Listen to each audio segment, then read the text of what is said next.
Good evening, ladies and gentlemen, and welcome to our Wednesday, October 8th, 7 p.m. meeting. City Clerk, please call the roll.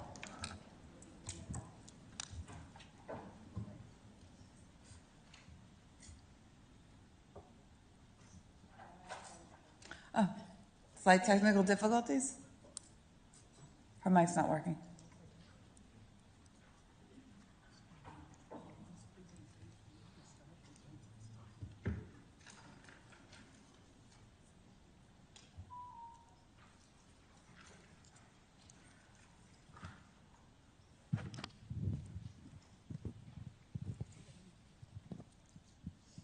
Good evening, everyone. Mayor Gomez, Good evening. Commissioner Bolton, Commissioner Wright, Good evening. Commissioner Patterson, Here. Vice Mayor Daniel. Good evening. Thank you. We have another one that's not working. Ladies and gentlemen, in the interim, we're all going to rise, and Vice Mayor Daniel will lead us in the Pledge of Allegiance, and we will stand for a moment of silence. No problem, too.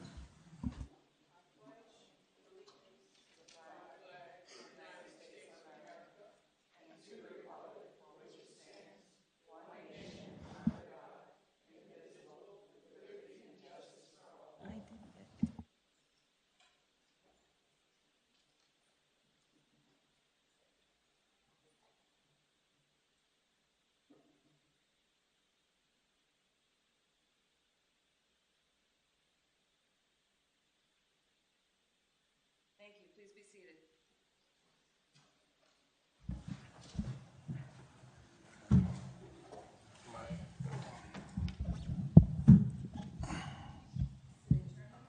No report, Madam Mayor. All right, thank you. Well, colleagues, if you would, please join me in the well, and we'll start.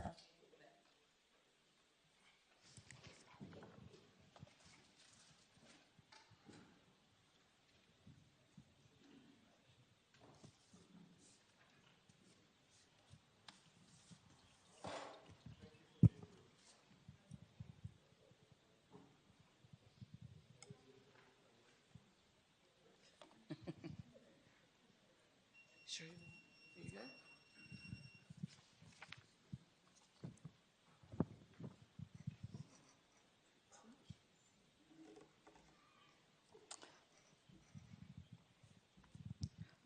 All right. This first one is a check award to Millennium 6 through 12 Collegiate Academy, and this has been requested by Commissioner Maury Wright.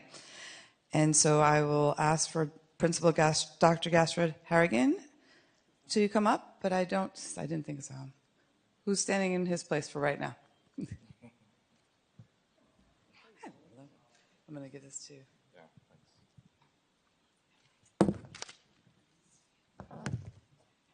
Hi. Just wanted to present this check to the Millennium Collegiate Academy for $10,000 for becoming the #1 school in Broward County, #4 in the States.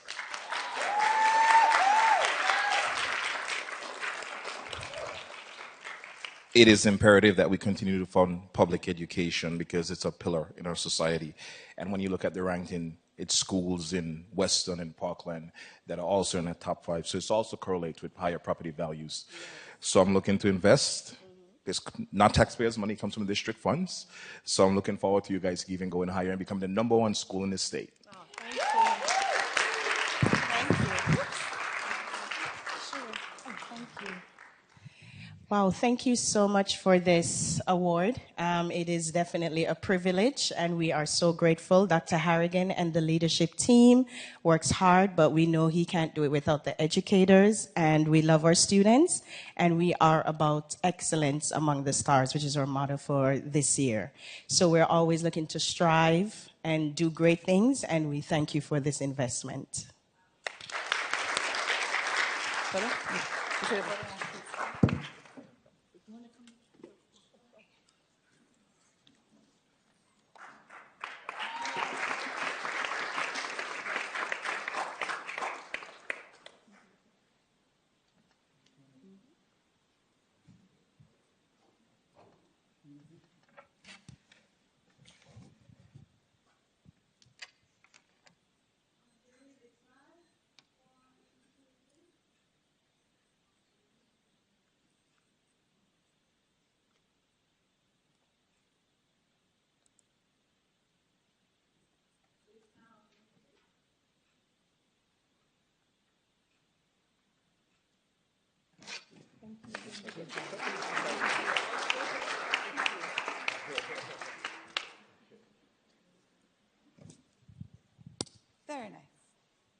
So to all the people who told us years and years before, Dr. Harrigan.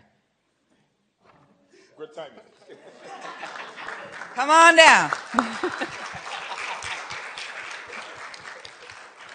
Would you like to say anything? But on the spot, just come in, hello, here's the mic. Yes. Good evening, everyone. I did not prepare to speak, but I just want to take this time to thank the community, thank Mayor Gomez, thank Mr. Murray, and obviously the whole city for your support. We truly appreciate the support that we receive from the city. We really feel honored and privileged at least for me, to be part of the city. Going on my third year at Millennium, the support we've received, and it's been amazing. And I just want to say thank you to the entire community, but definitely to the mayor and to Mr. Murray here for his support and always taking my calls and emails and making sure that we are taken care of. Thank you so much. And tell us, how are you going to use the money? Absolutely. As you know, if you haven't heard, there's budget cuts all over. We are going to use the money for extended learning opportunities, simply mean for tutoring. We are a school. Obviously, we want to make sure the kids coming through the door are continuing to receive the additional support. So it will be used for tutoring, intervention, and making sure kids get the additional support that they need. Good. Would you like to take up? We're going to do a do-over.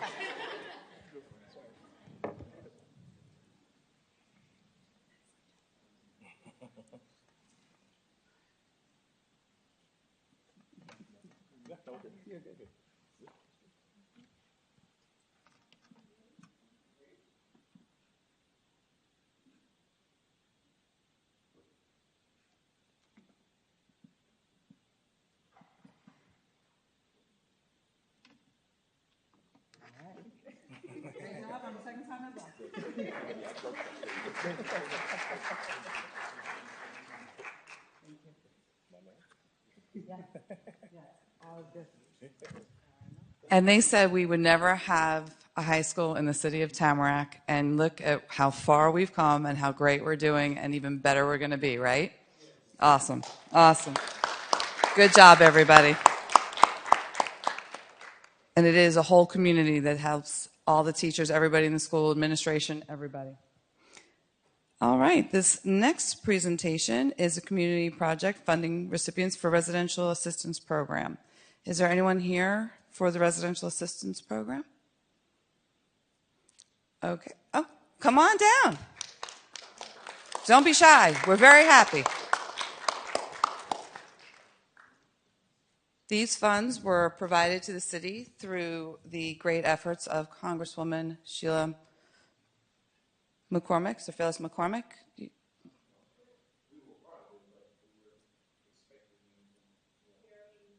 Oh, no, this is just your fund check. If you get to cash this, let us know. We'll make more. Right? You're honest.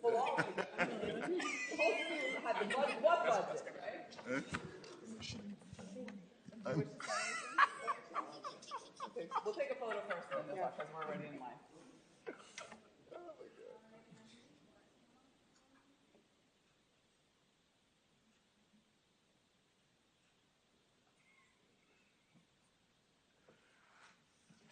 All right.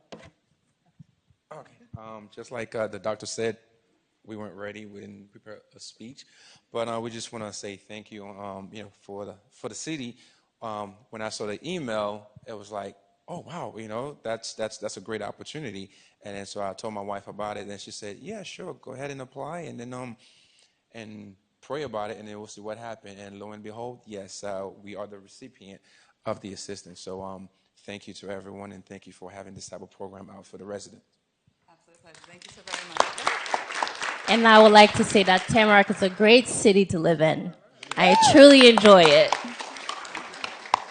No pressure. Would you like to say anything? Yes, I'll say. I just would like to thank Tamarac City being a resident here about almost 10, 11 years, and I also saw the email and kind of was skeptical, but I went on and applied anyway. I was going through a little situation. I just lost my husband a year ago. So at that time, it was just something that I felt that I could probably use, and it worked for me. And I'd like to thank everyone for that. Thank you. Thank you. Hope you're doing all right. So it's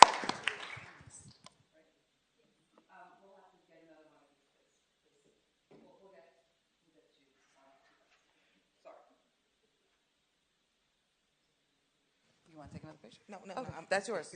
Oh, this is mine. That's yours. We're going to get them another one. Do we have anybody here for the first time homebuyer program? Come on up. How are you? Good to see you. Good. Good. Well, this is for you, unless you don't want to say anything. And then this is your fun check. Actually, I'd like to thank the City of Tamarac because I would not have been able to buy my home without the assistance. And it was touch and go for a while, but it came together. Thank you very much. Thank you. Glad you're here. We love our Tamarac residents.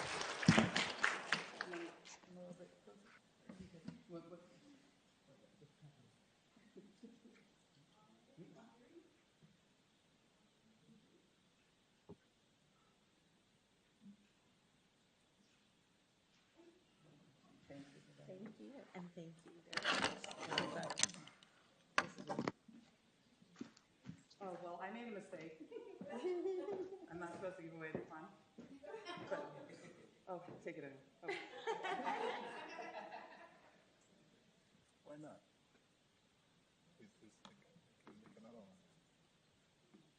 Okay, thank you. All righty. We're now up to our anti-bullying proclamation. And this evening, we are proud to affirm Tamarac's commitment to kindness, inclusion, and respect. The City of Tamarac is officially designated as an anti-bullying, anti-hate community, reflecting our shared goals of building a city where everyone feels safe, valued, and supported. To help carry on that message and carry it forward, we are launching the hashtag Tamarac Be Kind campaign, encouraging acts of kindness, inclusion, and empathy throughout our neighborhoods, schools, and businesses. At this time, I'd like to invite Commissioner Patterson to read the proclamation. Thank you, Mayor. I guess we're receiving the proclamation as a city. My understanding is, aren't we giving this? Is there a group here? We have United Way, who's receiving one of the proclamations. One of our valued community partners who will be accepting on behalf is Donald Rufus Raphael. And then I'll just announce them all right now. Cynthia Reynoso, the AD Communications and Community Outreach with Children's Services Council of Broward County.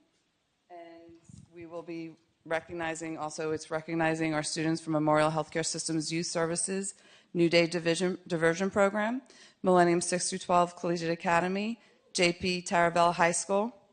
And each of these groups, if you will come up, and Commissioner Patterson is going to read the proclamation, and then you'll each get one of them to take home.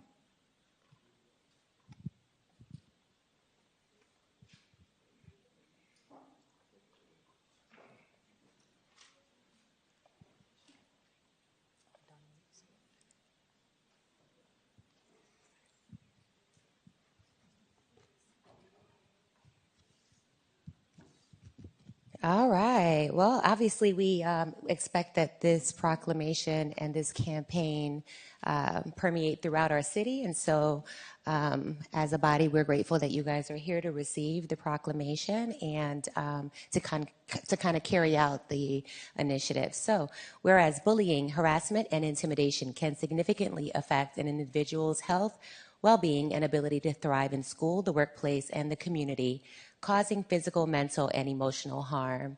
And whereas bullying can take many forms, verbal, physical, written, and electronic, and has long-term consequences for both individuals and communities. And whereas the City of Tamarac, through resolution number R2025-047, adopted on April 9th, 2025, formally established itself as an anti-bullying and anti-hate community, committing to proactive steps to ensure that all individuals, residents, employees, and visitors experience dignity, respect, and inclusion in all city spaces and services. And whereas the city's anti-bullying and anti-hate policy are guided by the principles of leadership starts at the top. Education is prevention, community-centered solutions, and providing resources to support victims. And whereas building on these principles, the City of Tamarac has designated safe public spaces since 2021, marked by hate-free zone, signage, and inclusion statements displayed throughout city buildings and parks. And whereas the city has further demonstrated this commitment by promoting a minute of silence for peace on September 23rd, recognizing Peace Across Broward Day on September 26th, and today officially launching the hashtag Tamarac Be Kind campaign to promote kindness, belonging, and shared responsibility. Now, therefore, be it resolved that the City of Tamarac proudly joins communities nationwide in recognizing October 2025 as National Bullying Prevention Month and October 22nd, 2025 as Unity Day, encouraging all residents, schools, organizations, and businesses to stand together in kindness, inclusion, and respect. Now be it further resolved that the city affirms its dedication to fostering a safe and welcoming environment for all people, free from bullying and hate, and calls upon the community to unite in this important mission. Tamarac stands against bullying and hate, fostering unity and belonging for all.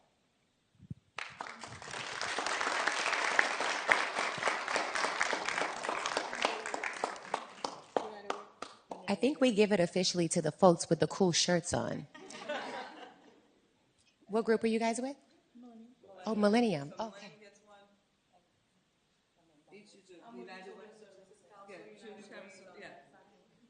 All right. So since Millennium kind of spoke, but are you guys prepared to say a word or two about this? Okay, cool. You look all okay. Good evening, everyone. My name is Isabella Montalvo, and as a senior at Millennium and president of Choose Peace, Stop Violence, I've learned that kindness isn't just something we talk about. It's something we live by every day. The hashtag Tamarac Be Kind campaign reminds us that each of us has the power to make a difference just by how we treat one another. Whether it's standing up for someone being bullied, including a classmate who feels left out, or simply offering a smile, kindness spreads and changes lives. In a world where negativity can be loud, let's choose to be louder with love, respect, and compassion. Our school, our city, and our generation can set the standard for what peace truly looks like. So today and every day, let's be kind, be peace, and always be there for others. Thank you.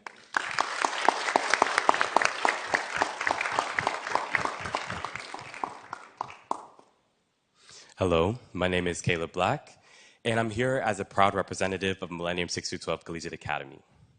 To me, the Tamarac Be Kind campaign is more than just words, but it stands as a stark reminder to all that kindness can protect against bullying, hate, and division. When we choose kindness, we choose to protect our communities and ensure that we are lifting up others instead of tearing them down. We need to understand that differences are exactly what make our community great. As a student, I know personally that each individual act of kindness can change days for anybody. And I have been experienced this every single day of my life, especially during Choose Peace Week, where our school started writing down kind messages on the hallways and on the floors, giving us a brighter day to look forward to in the future. So what I say to you all is, together, I know that we can build a culture where kindness isn't just the exception, but the expectation. Thank you. Thank you. Excellent, right?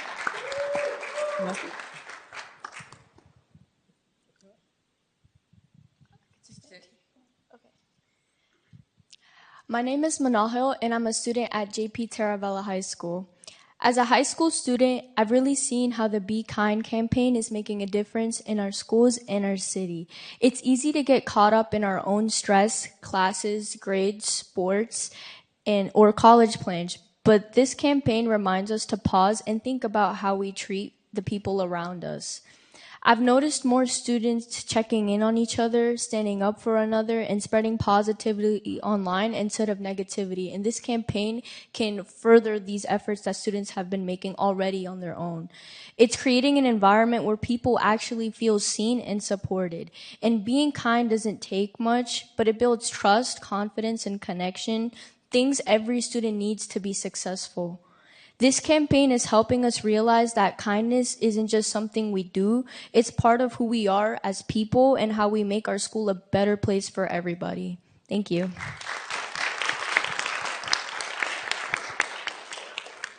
Anyone else want to say? No? Yeah? Good. No, but we're good. Okay. We're good. Okay.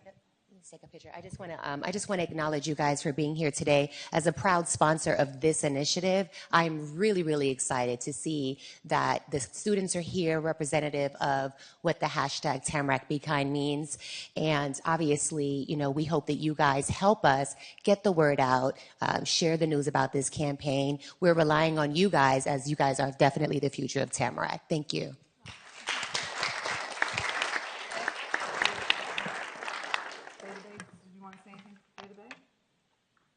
Just a little bit on the spot, sorry. No? You good? Okay. Everybody, you know, I guess today is to catch everybody off guard, right? So, thank you very much. We're taking a photo? All right. We have a few more of the proclamations for the other each organization.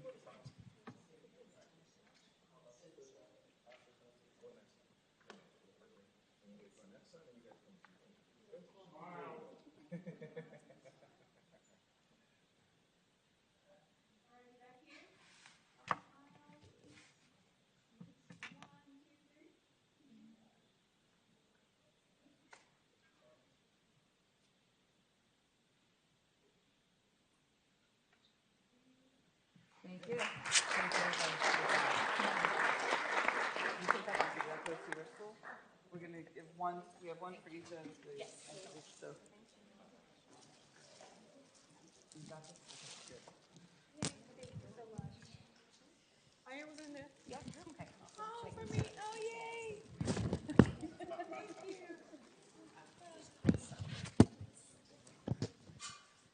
Excellent. Thank you so very much, everyone. So this next proclamation was requested by myself, and I am looking for Sandra Williams-Samoy. Come on up.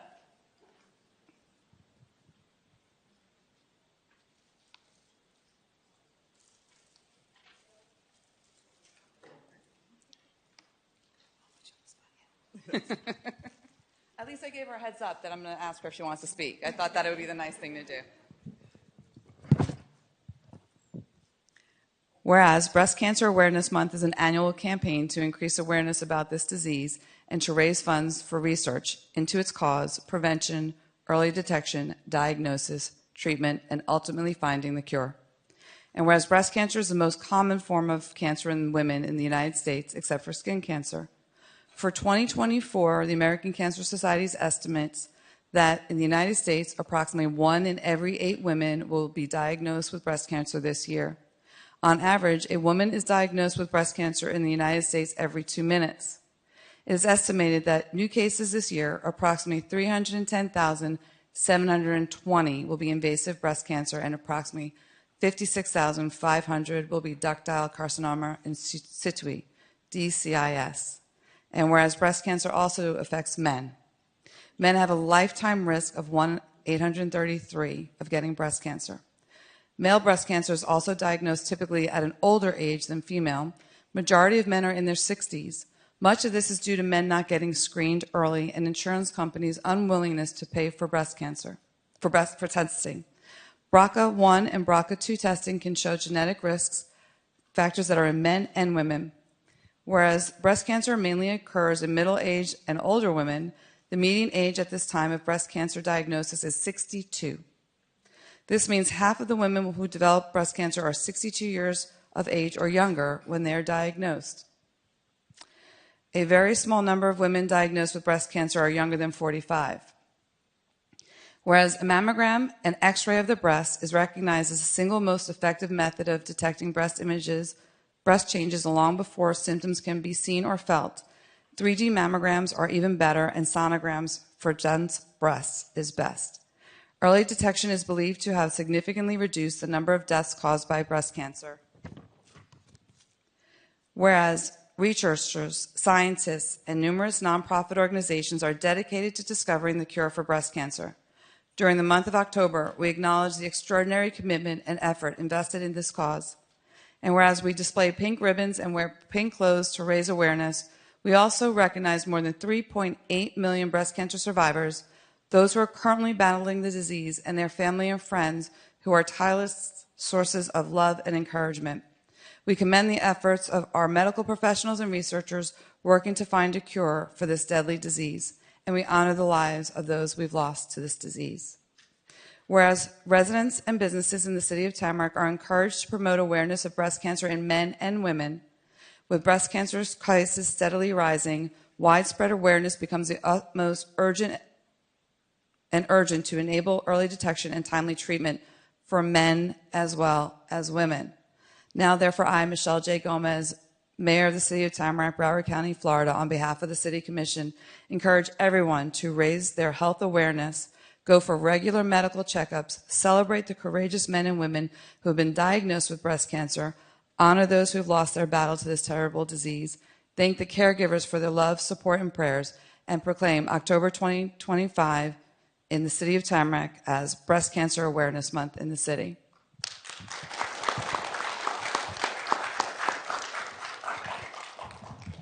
So it is my absolute pleasure to give the microphone over to Sandra, a fellow survivor, to say a few words. Good evening, Mayor, City Commissioners, fellow residents in the City of Tamarac. I am a survivor, and I'm truly grateful for all the support and the love that I received from my family, friends, and the community on a whole. This was kind of sudden. I just knew about it yesterday, so I don't really have a speech prepared, but I want to say thank you. Thanks to everybody, and have a good evening. Thank you, and stay healthy. We're going to take a photo. Oh, where are you going? This is our version of Bermuda Child. You come up here, you take a photo.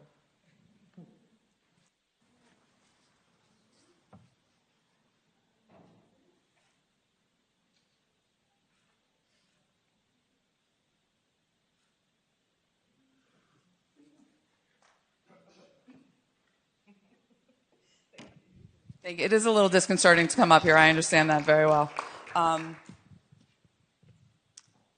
don't believe my recipient is here. So when we don't have a recipient here to receive the reward, we just have it up on the screen. So it is Hindu Heritage Month. And so if you would just take a moment to read the proclamation that is on the screen as we celebrate the people who are of Hindu heritage. And do we have the...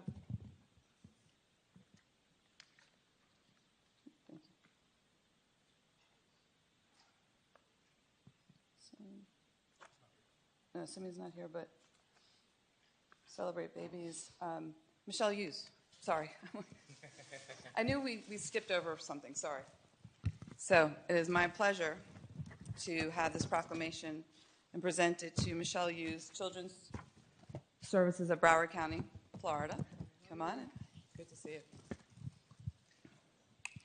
Whereas infants and young children thrive within nurturing environments and stable relationships that meet their developmental needs, and for those who care for infants and young children are often in vulnerable states and require support and resources to help them care for their young children. Whereas Florida is committed to the belief that early relationships are the foundation for a young child's psychological, emotional development, and physical well-being. Each infant and young child must be nurtured and protected by one or more consistent caregivers. Whereas in the third week of October, the Florida Association of Infant Mental Health and the FAIMA Broward chapter bring awareness to infant mental health and encourage the community to honor and celebrate the lives of infants and those who work with them and on behalf of young children in our community. Whereas FAIMH Broward chapter is comprised of partners from the broad Broward County system of care who work with infants and families and come together monthly to collaborate on how Broward County can support the early mental health of infants and their families within the county through education, training, professional development, reflective consultation, and community resources. We acknowledge that we must work together as a community to increase awareness and public understanding of the critical importance of healthy relationships between infants, toddlers, parents, and the early childhood system of care. Whereas the data shows that we need to address the disparities through the creation of inclusive systems that provide equitable access to services and programs that support all infants, toddlers, and young children and their families. Whereas there are several policy initiatives in Florida committed to improving the outcomes for infants, toddlers, and young children with a focus on the collaboration and partnerships. Whereas through intentional community outreach, professional development, networking, fundraising, social action, and policy awareness efforts, babies, their families, and those who personally and professionally support them are honored and celebrated. Now, therefore, I, Michelle J. Gomez, very proud mayor of the city of Tamarac, on behalf of the commission, do hereby proclaim October 20 through 24, 2025 as Celebrate Babies Week in Broward County, and we urge all Broward County residents and businesses to recognize and commend the Florida Association of Infant Mental Health Broward chapter for providing the time and space for the community to contribute to improving the lives of our local infants and their families. Thank you for all that you do. Thank you.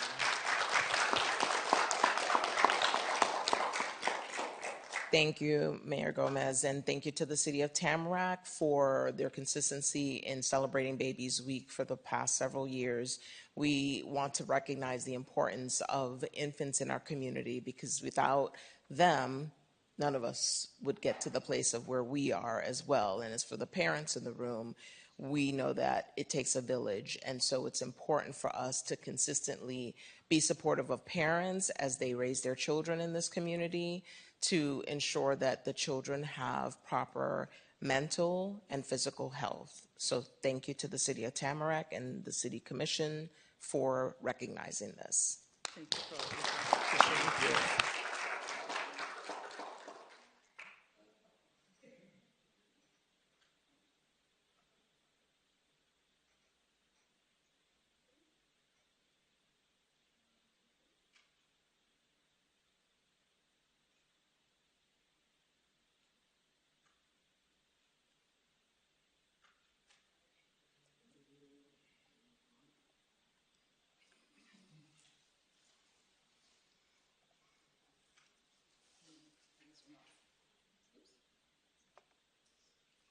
Just when you thought it was safe, right? This proclamation was requested by our city manager, Leven Sejulu. Ms. Nora Charles, are you coming down to accept this on behalf?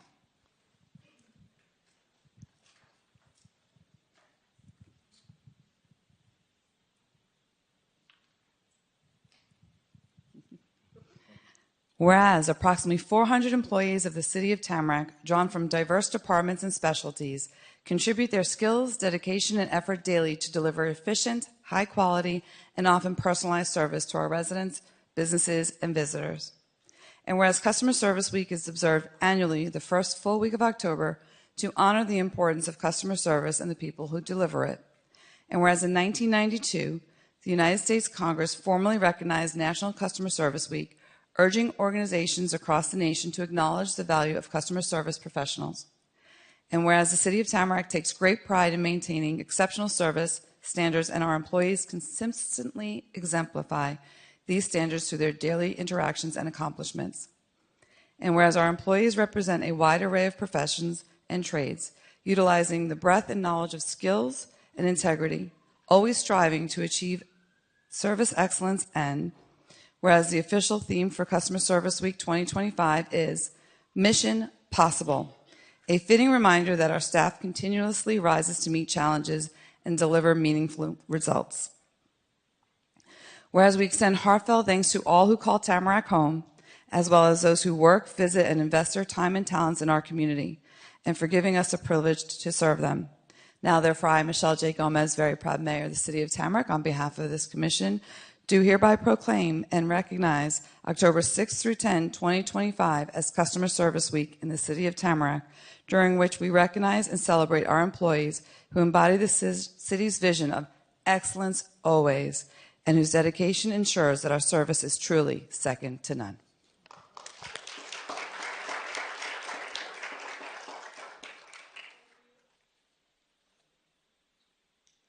Thank you. I'm honored to accept this proclamation on behalf of our city staff team. I know here our culture is with our staff, excellence always in customer service. This exceptional customer service we provide, not just customer service. I do want to give a shout out real quick to some folks on our team that have spent the last few months making this week special for our city staff. I see Vanessa from the city manager's office, and I know Shauna helped a good bit. We have from our PIO, we have Joanna, Sierra, and Greg. And then from our HR staff, Tina and Sadna, to make this special week for all of us. Thank you. Especially thank you all for honoring us and celebrating with us this week. Thank you. Absolutely fabulous. As far as I'm concerned, if you are a staff member in the city and you work for the city, you should all be coming up here for this. Let's see our picture and somebody else.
All right.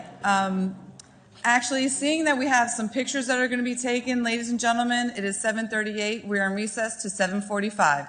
Take your photos.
Thank you, everybody. It is now 7:45, and we are resuming our commission meeting. We appreciate everyone who was here, know they had to go, and everyone who stayed, thank you. So, City Manager, your report? Good evening, Mayor, Vice Mayor, Commissioners. I know we've made this announcement a number of times already, but it's part of the tradition to welcome the new chief as part of the City Manager report. It would be great if he was in the room, but he must have stepped out. Okay, so he's going to miss this announcement, but we welcome Chief Frazier one more time, and we're extremely happy to have him as our new chief leading the excellent fire department.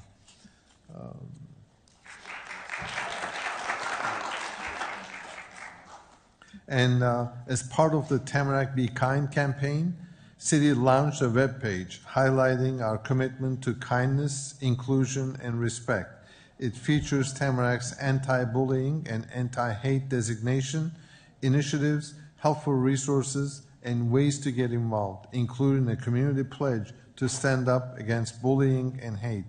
And Jason, can you pull up the page that's on the home page? And if you click on that,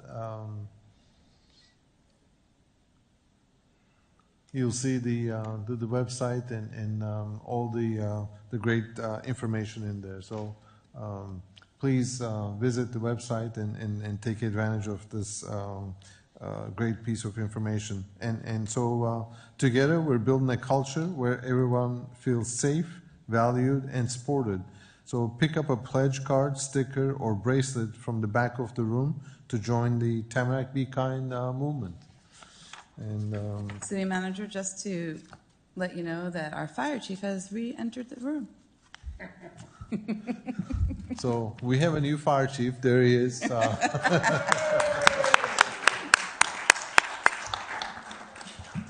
You'll have to watch the tape, Chief.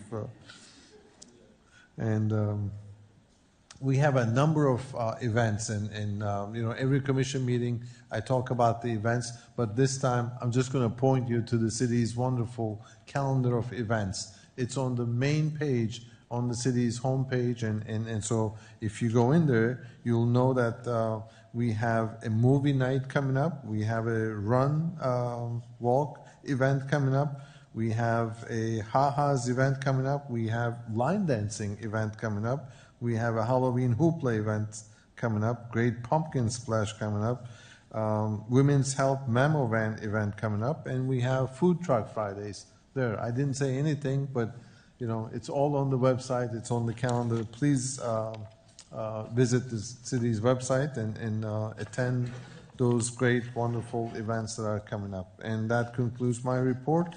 Our next commission meeting is scheduled for Wednesday, October 22nd, 9:30 a.m. Thank you, Madam Mayor. Excellent. Thank you so very much. We are now moving on to public participation. And the rules of public participation are going up on the screen. But the general of it is, if you wish to say something, you have 3 minutes over here. We do not share our minutes. If we're happy with what somebody says, we can go like this, or we can go like this if we're not too happy. We don't want to make anybody feel intimidated. And when you say your name, please also say the address, or if you're not comfortable with your address, at least the city where you live. So, first up, and this is for public participation, items that are not on the agenda, or for consent agenda, or item called other. I had Daniel Alvarez, sorry, I should know how to read.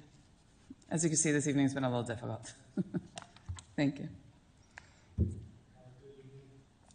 Good evening. Okay, good evening. I'm Daniel Alvarez, resident of 8102 Silver Palm Court in Tamarac. Oh, that helps. There you go. I couldn't hear myself. I don't know if it was just me. Daniel Alvarez, resident of 8102 Silver Palm Court in Tamarac. I stand here before you today because I've been emailing the city, Ms. Elaine Benjamin, regarding a lighting issue that we've had. It's poor lighting at night. The majority of our neighborhood, there's 70 houses in the neighborhood, are aging in place. So the only time they do get to walk is at night. and it's been very poor lighting. And when we asked the city to come look, I have photos here. I said we cannot see at night. All the photos they send me are during the daytime, right? We have had, out of 18 lights in our neighborhood, 1 was repaired. So that one street, they see perfect. Everybody else has very poor lighting, and some people have even scared to go at night because of safety issues, right? Not safety they're going to get robbed, just safety they can't see, trip, fall, and we've had some injuries. So I at least wanted to bring it up in the city comments, just so everybody would know, right? And we have sent some emails out.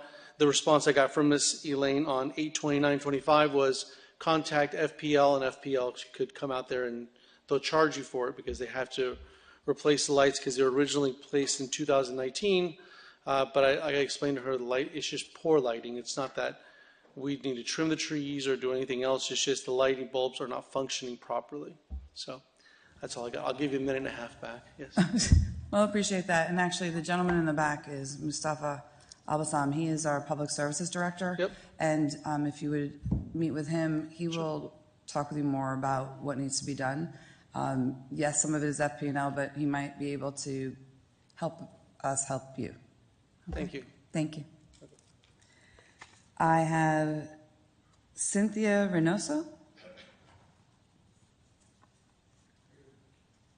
Ron Wasserman. Well, Miss Cynthia's not here that I know of because she's not moving.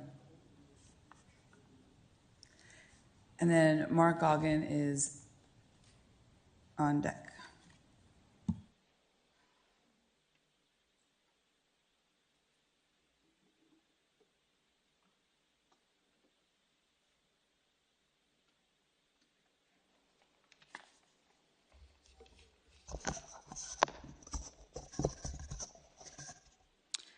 Good evening, everyone. My name is Ron Wasserman. I live at 8577 Jade Drive here in Tamarac. I'm represented by Dr. Daniel. Thank you for listening to me. I have quite a few things that I would like to comment on, especially with these presentations. Millennial, good job. We love teachers.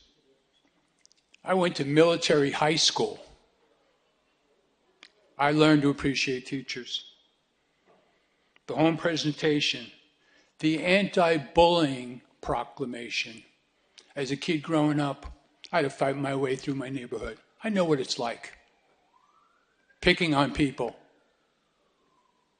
You're nasty, you're black, you're white, whatever.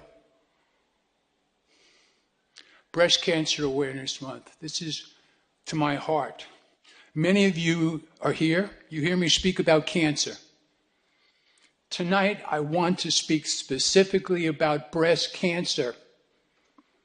The queen of my house, Miss Sandy,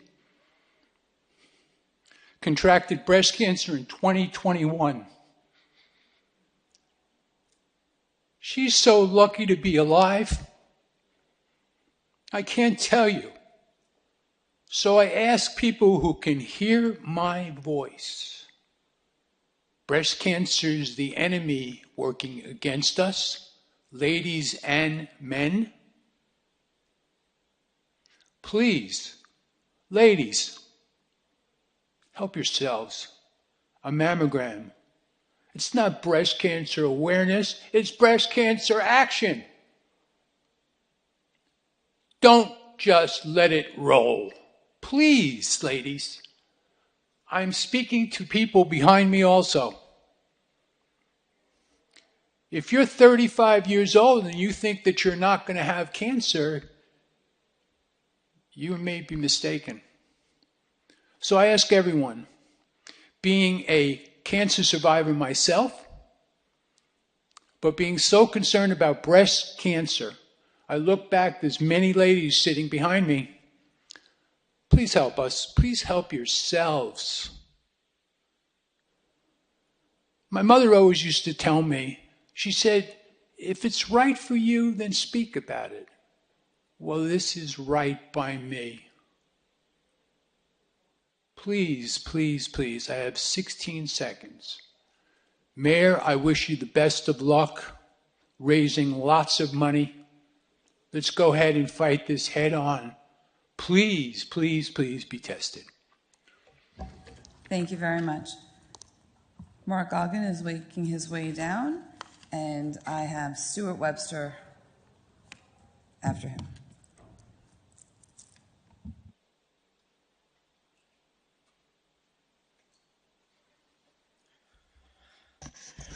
Good evening. Mark Ogden from Tamarac Lake South. I want to thank Ms. Peterson, Commissioner Peterson, for putting forth that bully thing. And it is the hope that the work that the kids are doing in their schools, let's hope it starts up here in the commission level and show the kids how commissioners can be kind, all the people in the community can be kind to everybody. That's what's needed.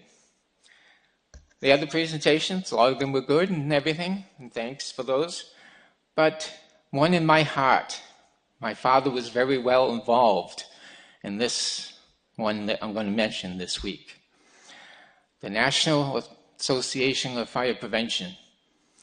My father was very involved in fire prevention. He was a fire marshal up in Massachusetts. Fire Prevention Week is this week. We need to thank the Fire Chief Frazier and all his men. I've been seeing on the Facebook page, they've been putting things out. But we should recognize that as a city as well. Fire prevention is everything. Make sure you have all laptops. I know the chief will like this. Don't keep them plugged in at night. You go to sleep, the little thing can smoke away. If you see on airplanes, they're not letting you put that in your check luggage anymore. So we need to thank fire prevention, not only this week, but all the time. Thank you. Thank you very much. As Stuart is coming to the podium, is there anyone else in the audience that wishes to speak on an item that is not on the agenda? Seeing none, after Mr. Webster goes, public participation will be closed.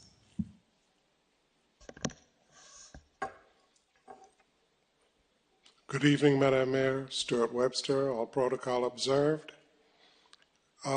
Please do not overlook what Mr. Wasserman says. The worst thing is if we get into an if a woulda, coulda, shoulda mode. My mom passed from cancer. I get tested on a regular basis, and thank God I'm okay, but please, he comes up here very often. Please don't tune him out.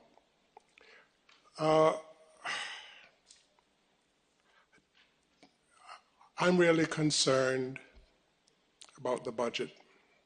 The budget is locked in, but the way that it's locked in is of a concern.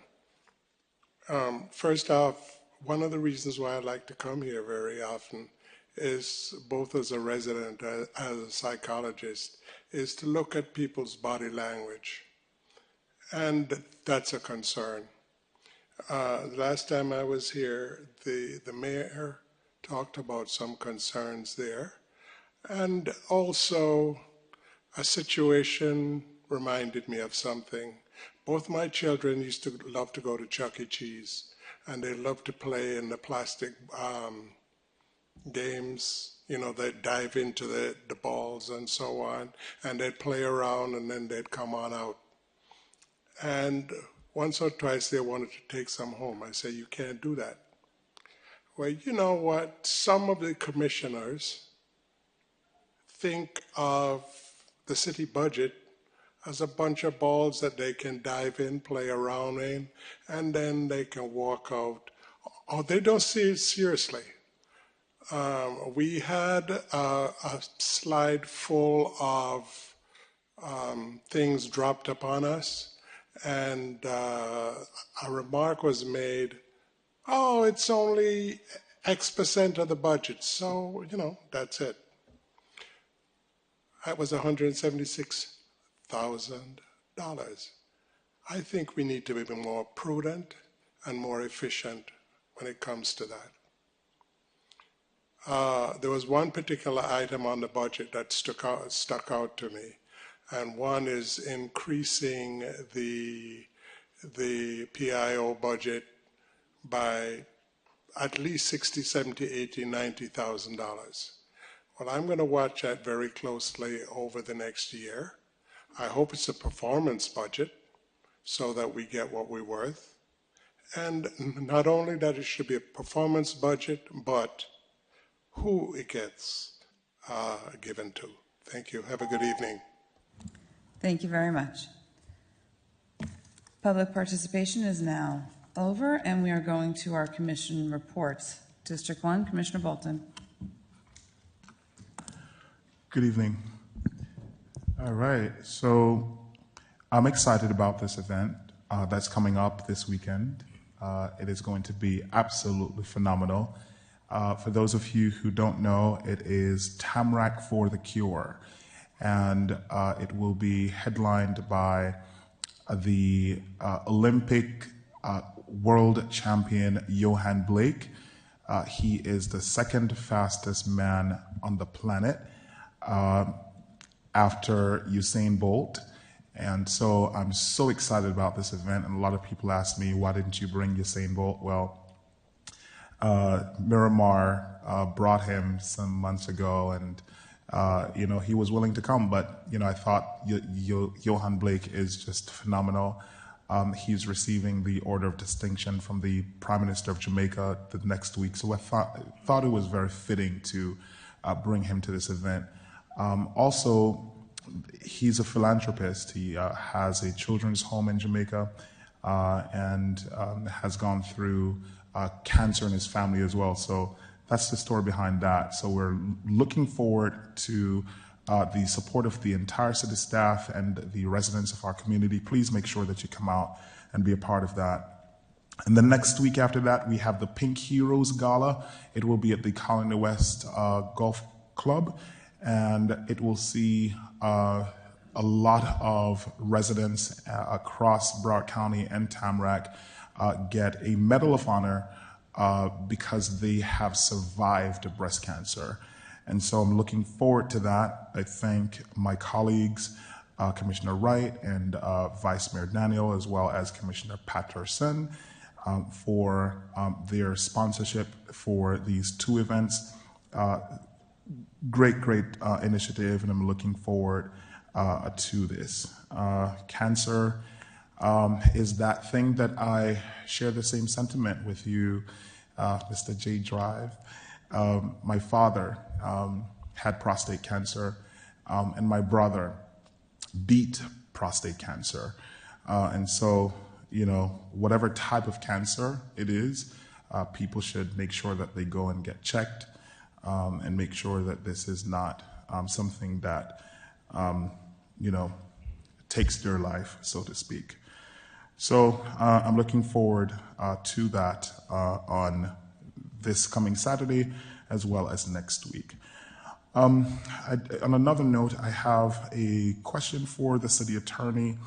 I did receive a letter from the Office of Inspector General, and the summary of that report says the Broward Office of Inspector General has concluded its investigation into allegations of the City of Tamarac Mayor Michelle Gomez. I'm going to ask for this to be silenced, as this is supposed to be confidential until such time the findings were determinative, as because this is only being used for politics. And the city commissioner has read the report and understands that it says so, and that this is not for public release until October 31st, until all parties have an opportunity to be heard. And this commissioner knows this. So, city attorney?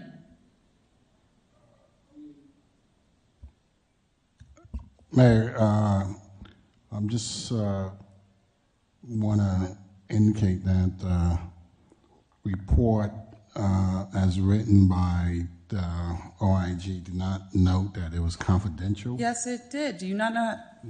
Mayor, I'm looking at the report letter. Look, I don't care. I'm fine. Okay, But the city isn't.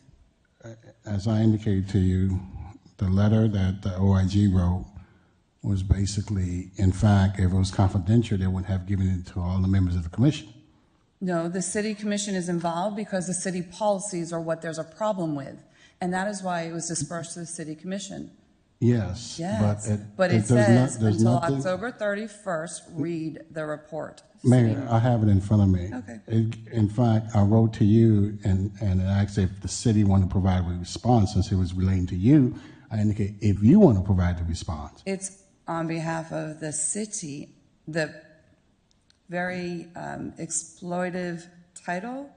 If you read the document, Mayor, I that's read the clickbait. title. Since this investigation was relating to you, I gave you the opportunity to provide the response. Don't put this all on me. The only issue that I have asked management is to look at vendor selection process, which the report indicated could be beefed up, and which the management has indicated, and with the park director there.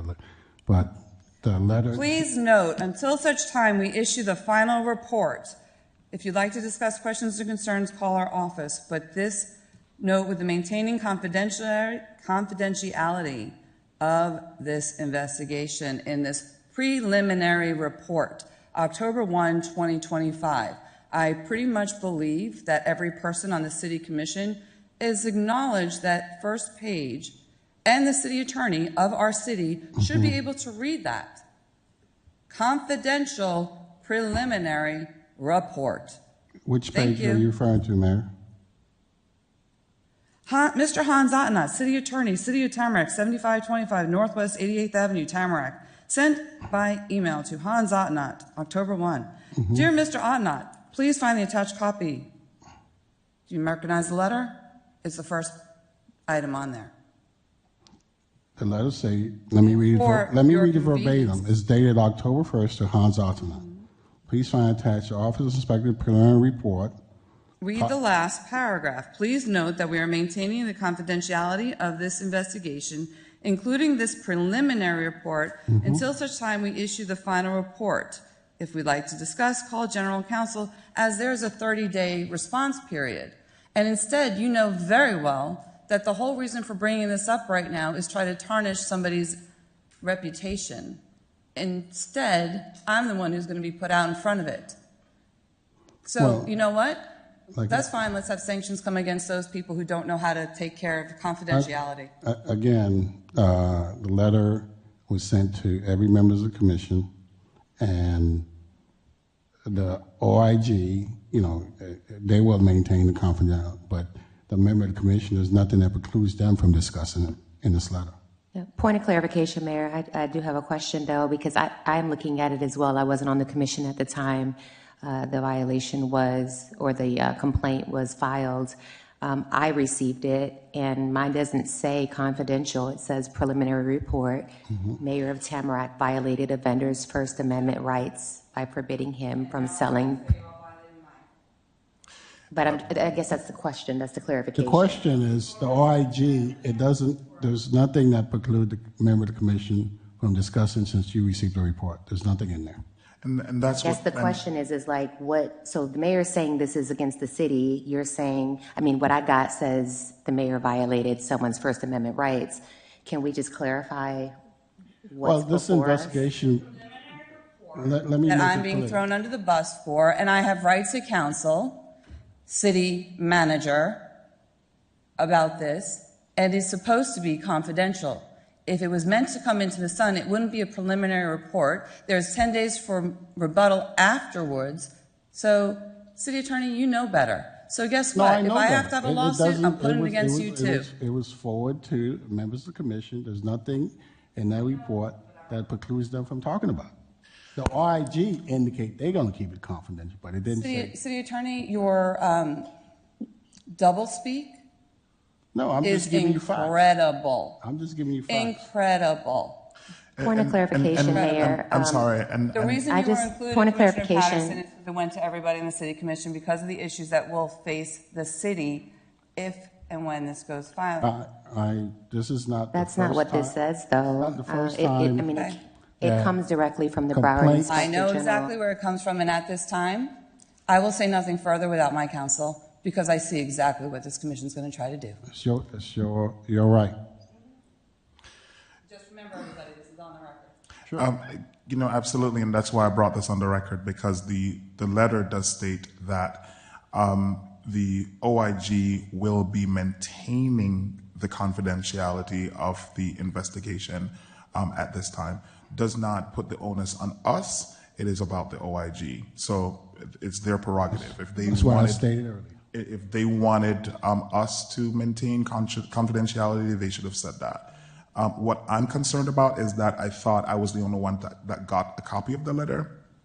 And I was wondering why I got a copy of the letter, because I had nothing to do with the filing of the report. So now I'm hearing that my colleagues also got a copy of the letter. So, I was just concerned about the part of the letter that says that if we want to provide a response, if I want to provide a response, I should do so to the OIG. And I asked myself, why should I provide a response to the OIG? It has nothing to do with me, but the mayor violating the First Amendment right of individuals. Allegedly violating, get that straight. Well, the report, the 64-page report is quite damning. No, it's not. And it's so not if you're going to announce it all, then put it all out there and read the actual facts, and not just the part of it that is inciting. The report clickbait. eventually will be disclosed to the public. Go ahead, Commissioner Moe. I don't know why my time is being trampled on, but at the same time, it's not the first time that the mayor has violated somebody's right. The mayor has violated my rights in the past election as well. Let's stick to the issue at hand. But this report is quite damning. It is a report that is extremely unfriendly, and so when the report becomes final, I'd like the City Commission to discuss it and bring possible sanctions. Thank you so much. Commissioner Bowles, with respect to your question, my office, City Manager Office, do not intend to file any written response to this report. However, we will advise the Ethics Commission of any improvement that we have made to the vendor selection process. I think they clearly indicate that we need to beef that process up. So the manager and his team is working on that process. Let me make sure to clarify, the vendor selection process for events by the recreational department, okay?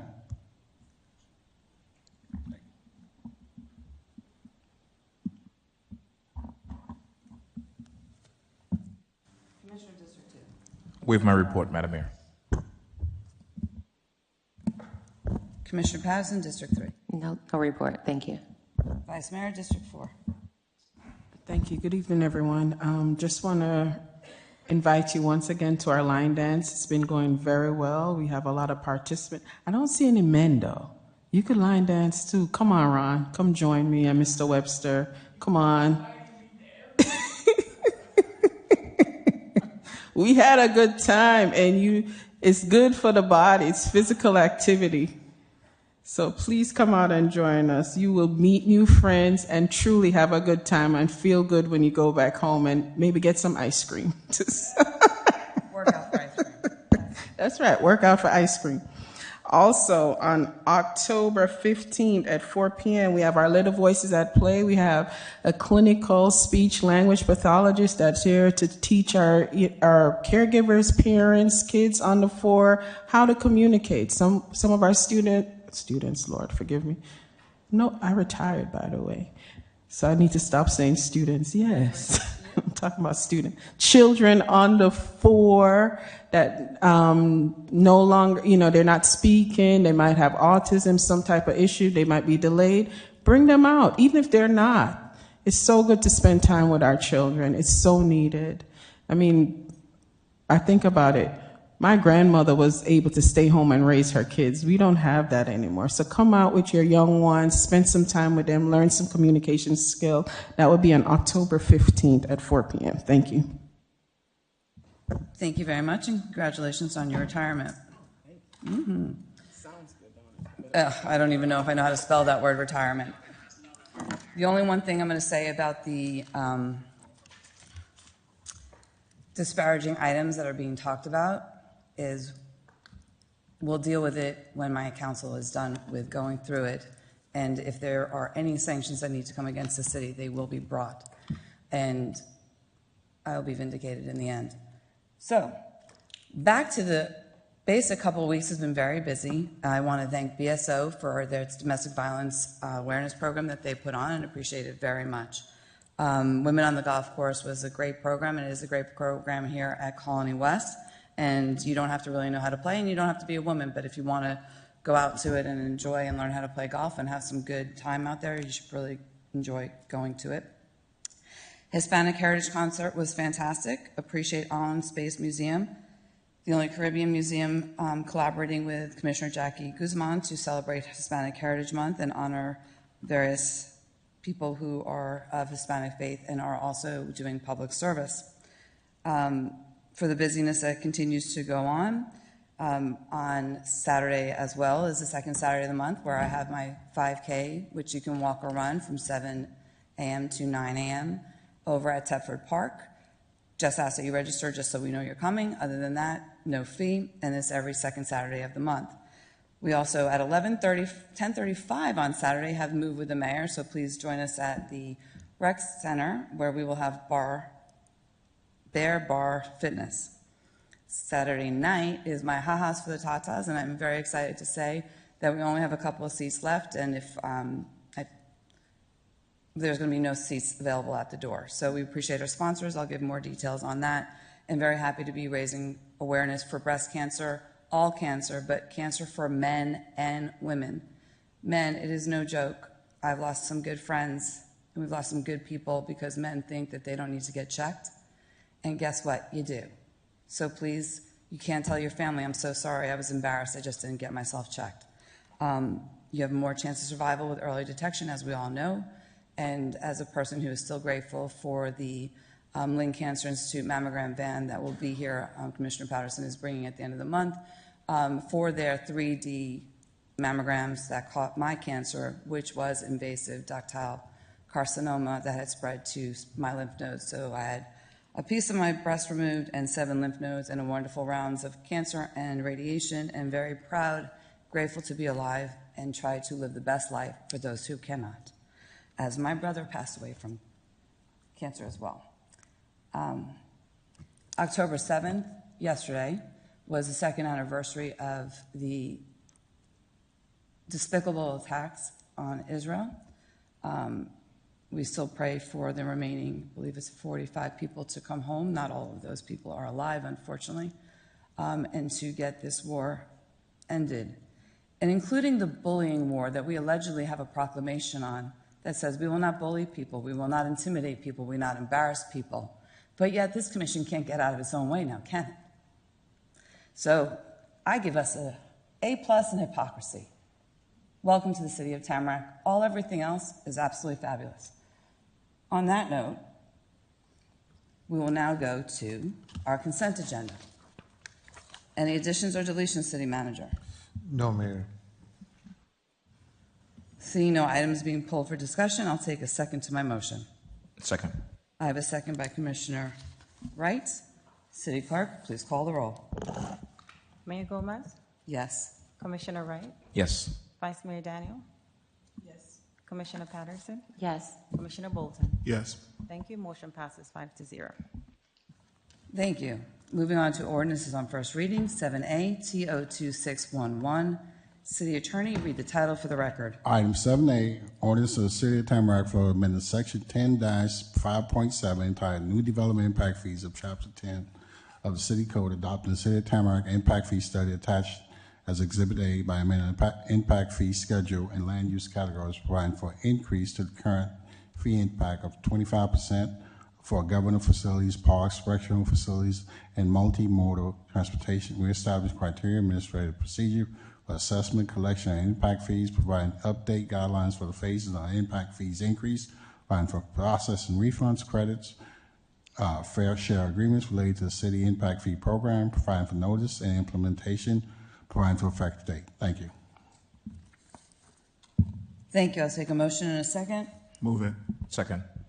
I have a motion by Commissioner Bolton. I have a second by Commissioner Wright. The consultant, Carson Beese, will make a presentation virtually. Vice, sorry. Sorry, voice in the Sorry. sky. Through Microsoft Teams, and both he and Maxine Calloway, our deputy city manager, are available to answer any questions. Good evening, Mayor, members of council. And I apologize, I'm not there in person. My flight just landed about 5 minutes ago. I just got a notification of. So anyway, I apologize, I'm not there in person. I do see the presentation on the screen. Am I going to be controlling it, or do I need to share my screen as part of this? We'll control it for you. Just tell us to move the great. slide. Okay. Yeah, so let's go to the next slide. Yeah, so a little bit about us. Tischler Bice, we're based in Bethesda, Maryland, and Boise, Idaho. We are the national leaders in calculating impact fees, as well as doing fiscal and economic impact analysis. And you can see here we've got a substantial amount of experience in the state of Florida. Next slide. So what brings us before you today is the city's current impact fee structure was adopted in 2019 and includes 3 fees: parks and recreation, government facilities, as well as multimodal transportation. Since your fees were adopted in 2019, there's been several things that have happened in the state of Florida that have changed the playing field as it relates to impact fees. So one is House Bill 479 that went into effect on October 1st of 2024, that one requires that impact fees reflect the most recent and localized data. So what that means is that, for instance, you have a transportation fee and there's a new ITE, or Institute of Transportation Engineers, book of trip generation rates. It means that your impact fees for transportation are out of date, and that just happened about 2 months ago. Every time there's a new issuance of census data, again, it means that you don't have the most recent and localized data.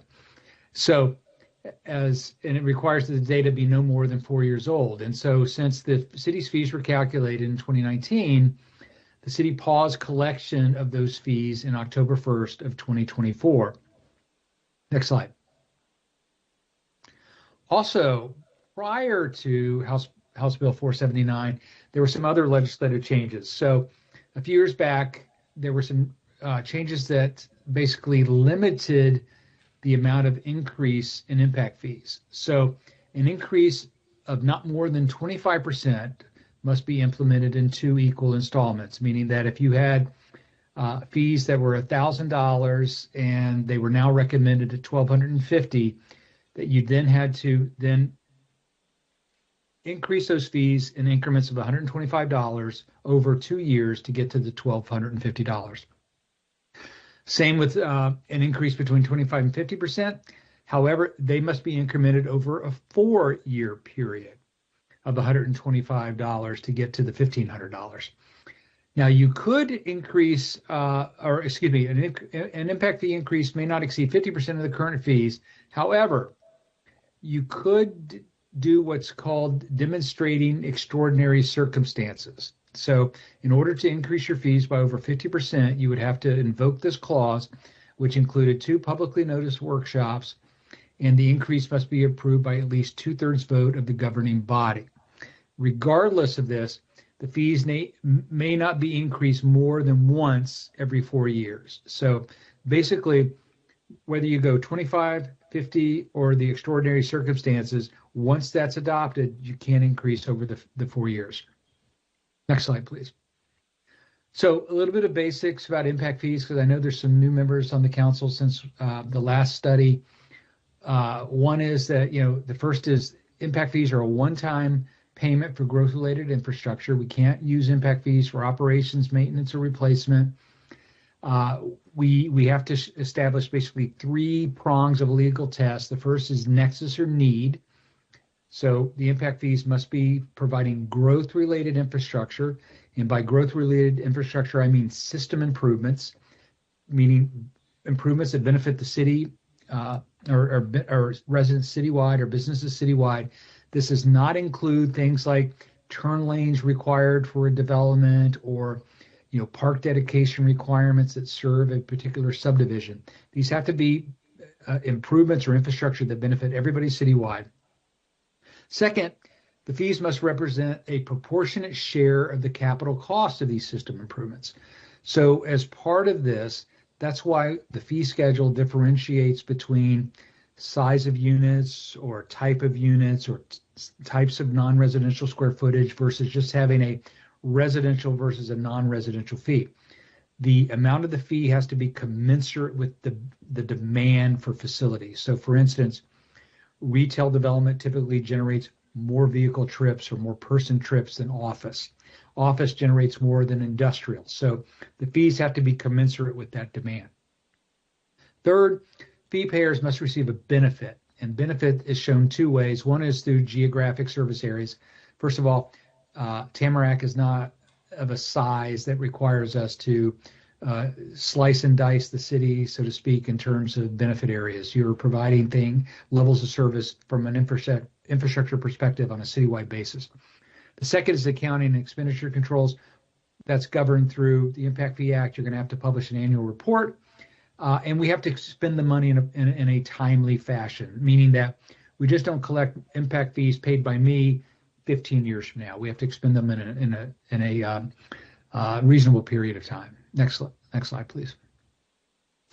So in terms of applicability of the fees, one is from a residential fee perspective, the residential fee categories are based on single family units by size of units. So our demographic analysis shows, and similar to the demographic analysis in 2019, that as single family units increase in size, so do the number of people, so do the number of vehicles available, and so do the vehicle trip generation rates. And so the fees are reflective of that. Multifamily units or apartments are collected by unit. And then we've also maintained the senior housing categories that you had from the previous fee study. From a non-residential perspective, we have recommended a larger change. One is that instead of going with a non-residential fee structure that is over, I think it was 40 different categories, we recommend that it be streamlined for easier use by the city. Also, it has some economic development and incentivizing qualities to it. So the new fee schedule would include 5 categories under which all development would fall. And that includes commercial, institutional, office and other services, general industrial, and warehousing. The ordinance, is important to note, would still allow for the fee payer to invoke the independent fee calculation clause, which basically says that if I feel that for whatever reason, my project doesn't fit nice and neatly into one of these categories, because of extenuating circumstances, I have the ability to come to the city and make my case, and allow the city to determine whether that's a reasonable assumption. For mixed-use developments, and those are the hardest to implement because of the variety of uses, the connectivity of uses, et cetera. The fee schedule would be based on the total number of residential units plus the total amount of non-residential square footage. So for instance, in a mixed-use development that may have 500 apartments, 5,000 square feet of retail, and 10,000 square feet of office, rather than have a mixed-use category, the fees would be assessed by apartment unit, office square footage, retail square footage. So that's in keeping with your current fee schedule. Next slide, please. So let's turn to Parks and Recreation, which is the first of the 3 impact fee categories. I will tell you up front that on all 3 fee categories, it's a staff recommendation that we only pursue the 25% increase over your current fee structure. And the reason for that is to keep you competitive with other jurisdictions in the region and keep you in close proximity to the fee structure that you have in place from 2019. So as we look at Parks and Recreation, from a single family home perspective, the largest size single family home, which is 2,500 square feet or greater, has a maximum allowable fee of over $10,000. The current fee is at $3,000. The recommended fee is at $3,815. Same kind of relationship exists between multifamily as well as the senior housing fees. Next slide, please. Government facilities. Again, draft fees are recommended at 25% of your current level. Again, let's focus on the largest single family, which is 2,500 square feet or greater. The maximum allowable fee, if you went the extraordinary circumstances route, is $3,036. Your current fee is $773. The recommended fee is $966, which is a 25% increase over your current fee, and that same relationship exists for the other fees as well. Next slide, please. Finally, multimodal transportation, again, 25% increase. Focusing again on the 2,500 square feet or greater. The maximum allowable fee is $1,227. The current fee is $1,069. So the recommended fee is $1,227 because you're actually still under the maximum or the allowable increase under the Act. Next slide, please. So in terms of summarizing the impact fees, we are recommending that, again, the 25% increase. And so if you remember from the, I think, third slide, if you go the 25% route, it has to be done in 2 equal increments. So the recommended fees for Parks and Recreation, which is the top table, again, we'll focus on the single family, 2,500 square feet or greater. Again, the maximum allowable is $10,661. The recommended fee is $3,815. So in year 1, it would go to $3,434 and then to $3,815. Same with general government. Focusing again on 2,500 square feet or greater. The maximum allowable is $3,086. The recommended fee is $966. In year 1, it goes to $870 and then again to $966. And finally, multimodal transportation, again, focusing on single family, 2,500 square feet or greater. Maximum allowable fee is $1,227. The recommended fee is $1,227 because, again, it falls under the 25%. The recommended fee in year, or the phasing would be $1,148 in year 1 and then $1,227 in year 2. Next slide. So I mentioned earlier on that one of the reasons why the staff recommendation was 25% was to keep the city in line with other peer communities of similar size, similar demographics, et cetera, within the region. And so one of the things we always see in most of our studies is the elected officials want to see, well, where do you compare? So you can see here highlighted in gray is the draft or the maximum, the recommended fees at the 25% level for the city of Tamarac. So you can see here the total cost is $53.79. Now you are on the top 50%, but you're not the highest, and you're a long way off from the highest, which is Miami-Dade County. Now I can also tell you from experience, because we're updating 2 of these fee studies, that other jurisdictions are also updating their fee studies, and so these numbers are likely to change over time. And with that, I am happy to, next step, sorry. So from this, for next steps, second reading is City Commission meeting on October 22nd. And then there's a 90-day notice period before implementation, which is estimated to be January 20th of 2026.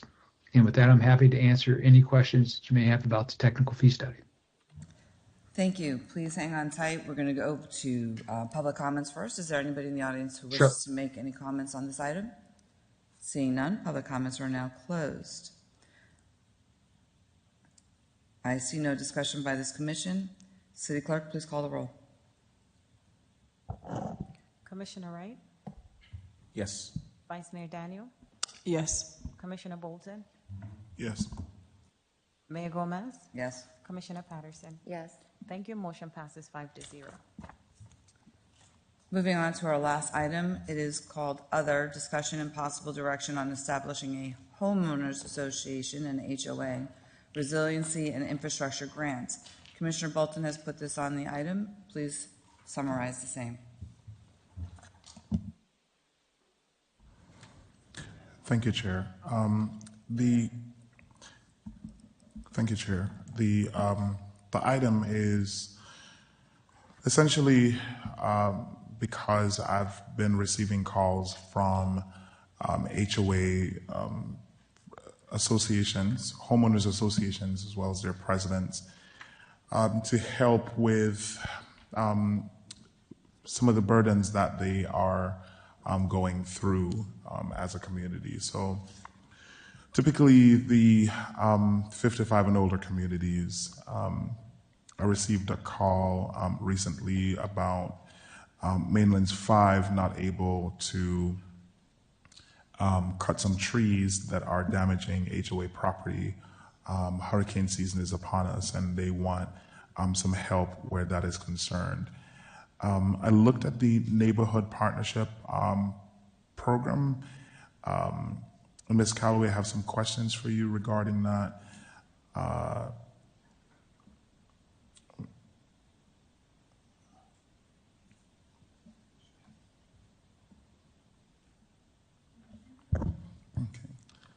Maxine Quality, City Esquire. Manager. Okay, so the item is presented and now you're going through your questions for it? Go ahead. Maxine Calloway, Deputy City Manager. Yes, Commissioner. Okay. I'm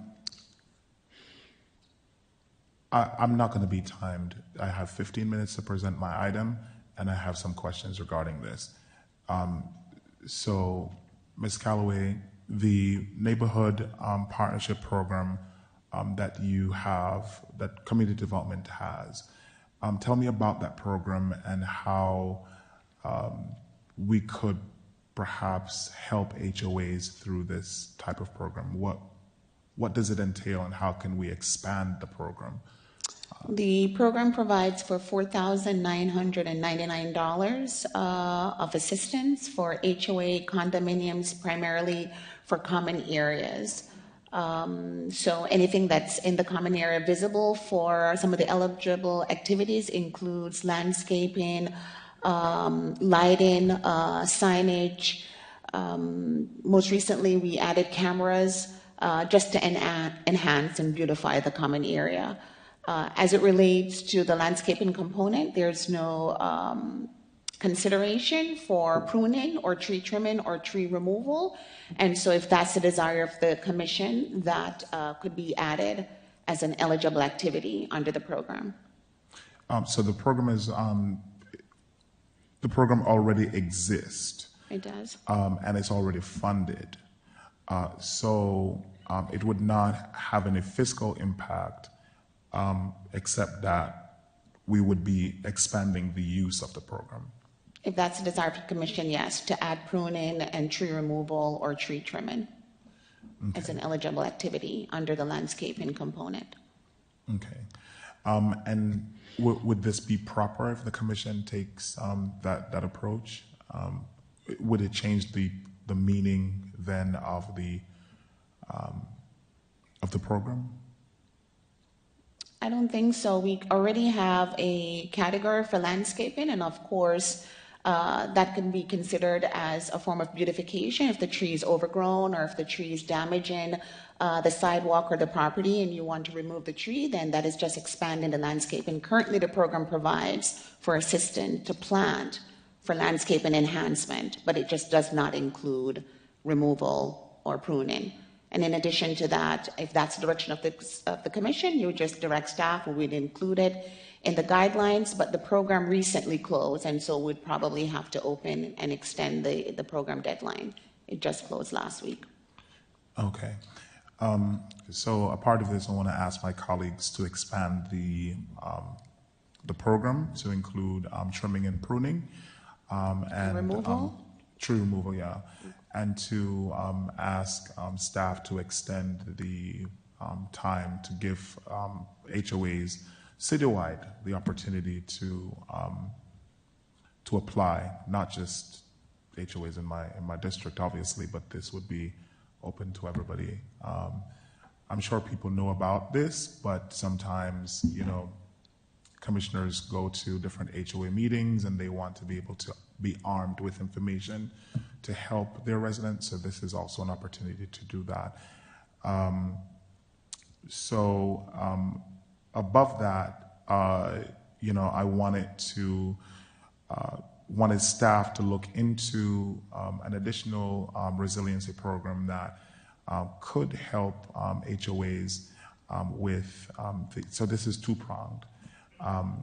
Perhaps, my colleagues have some HOAs in their communities that need help. I don't know about the different districts, 2, 3, 4, and what their needs are. But certainly in my district, HOAs are literally begging for help. And some of them are passing on the burden to residents, which then makes residents stressed out. I was actually talking to a resident on my way here. She said she moved here 2 years ago, and when she did, her community was affordable for her budget. Her fee was, I think, $200 and something, and now it has escalated to $600 something. She can't afford it. These are seniors on fixed income. So I don't know what can be done, or what type of programs we can create, or from what bucket we can, take that from. I know that the budget is already sewn up, but as an astute attorney and community development director that is so bright and so amazing, I'm sure you can come up with with something if this commission saw it fit to do that. And Ms. Calloway, I just want to publicly say how awesome you are. You are an exemplary employee, and never think otherwise. So just wanted to say that publicly. All right. So that's the crux of my item. Thank you, Commissioner. Thank you, Commissioner. Just a bit unexpected, but I was just taking it in. But thank you. Thank you very much. I appreciate Take it for the minute you get it and enjoy it till that changes when the serpent's tail comes back around. Vice Mayor. Just one question, since this topic is up. Would it include also painting of the FPL boxes? Because I know we've had some issues with that. The program currently does not include that. Can we include, since we're looking to make some changes, can we include that as well, please? For funding for that, and that provided, again, it's in the common area. I don't know where those are located, if they're in city right-of-way or if they're typically in the common area, but we can look at that. City Manager. Oh, this, yeah. And Vice Mayor, we contacted FPL for some of that conversation, and they did have some concerns, and so they provided some guidelines for what can be done, but it's not straightforward as go ahead and paint the boxes. So we do have some guidance from them. Yeah, the last meeting we had, I think they said it depends on how damaged it is, but the HOA could paint it, but they would have to pay the cost.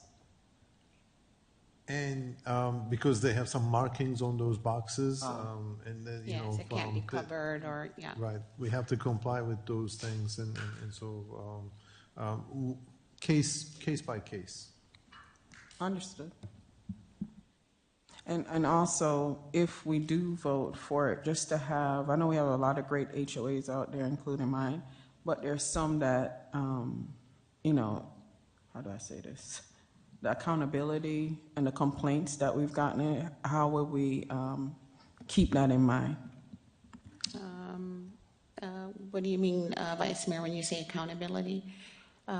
As it is now, the program requires us to engage through an agreement, so the HOA has to be active, and we enter into an agreement, and we fund it after they have brought to us 3 quotes of whatever it is that they're trying to improve, and then the check is made payable to right. Now I'm just talking about, I've had a couple complaints about mismanagement, and I know it's not, I've spoken to the city attorney regarding those.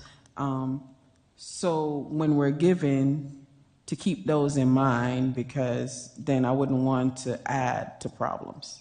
Gotcha.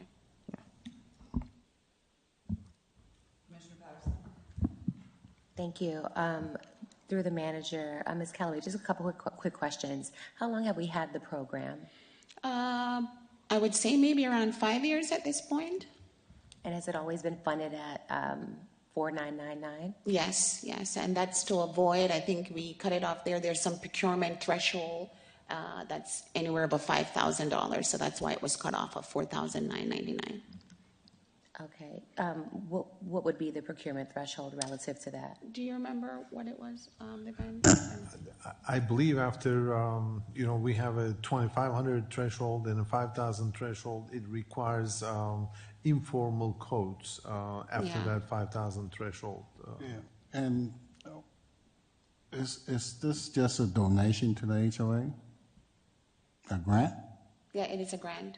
Yeah. Is it we- funded it through may, general it may fund? not be subject to our procurement requirements. At the time, it was determined that it was, which is why Okay. we arrived at that figure, the $4,999, and it's funded through general fund. Yeah, and if anything, we can amend the code to exempt it. It sounds like a grant program, like any other grant program. Okay? Sure. What's the total allocation annually? It's 10,000 per district and 10,000 citywide. So it's a total of 50,000. So 50K is the line item, and then 10 per district? 10,000 per district and 10,000 citywide. So it's 50,000 total. So basically 2 neighborhoods per district. can Provided that benefit. you're asking for the maximum. In some instances, some communities might be asking for 2,000, 3,000, whatever it might be. And it's, Okay, and so does the neighborhood typically have to provide some quotes? Is that how that works? they do, yes. And we do a workshop about 2 weeks before the program opens to help communities understand how to submit a complete application. So in that workshop, we tell you what's needed, how to complete the application, and how to get your quotes done and submitted. How did we establish the program? What was the basis for establishing the program? I think it was an ask from a member of the commission at the time. Is there a reason why we precluded neighborhoods that don't have HOAs? That don't have HOAs. We need a community to contract with. We do enter into an agreement and to be responsible for the maintenance of the improvements once it's done, and then to be able to write a check to. Is it our contractors, or does the neighborhood provide? They do. They provide 3 quotes. So the neighborhood identifies a contractor? They do.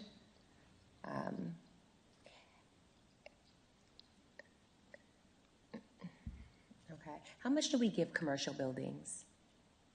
In the most recent grant program that that this commission just adopted, it's $5,000 for the small business. If you reside in the city of Tamarac, then this commission authorized that to be $10,000. And then the interior improvement program is up to $100,000, and the facade program was up to $250,000. No, I didn't mean, no, so. Are you talking about exclusive of small business grants? I'm Okay. referring to commercial shopping plazas that were kind of helping out, fixing code violations. There's an allocation or a pot specific for that group. Yes. How much yes. have we? So that's how the much have we- NIPIT program. Let's see, I think it's up to 5,000. It's on this list. Neighborhood partnership, residential. An individual plaza can get up to what, 250? To I fix think their it code was up violations? from that. And I just want to add, while Ms. Callaway is looking into that, we'll provide you shortly a complete list of all our grants. So you'll have a reference for all the grants that we have in place today and the amounts in the applications. So we have a NIPIT program, which is through code compliance. There is a commercial component as well that is not through the Economic Development Office. That is up to $5,000 for improvements to your sign, painting of your building, any lighting for commercial plazas. So that's up to $5,000.